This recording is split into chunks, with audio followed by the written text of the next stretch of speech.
சீற்றம் மதிலை தாக்கும் பெரும் புயல் போல் வரும். ஆனால் பயப்பட வேண்டாம்.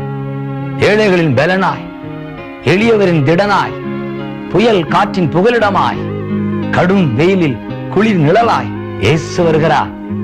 அன்பா, தம்பி, தங்கச்சி, கொடூரமான இந்த உலகத்தின் சீற்றம் உன் குடும்பமாகிய மதிலை பெரும் புயலாய் தாக்குகிறதா? கண்ணீரில் வாடுகிறாயா?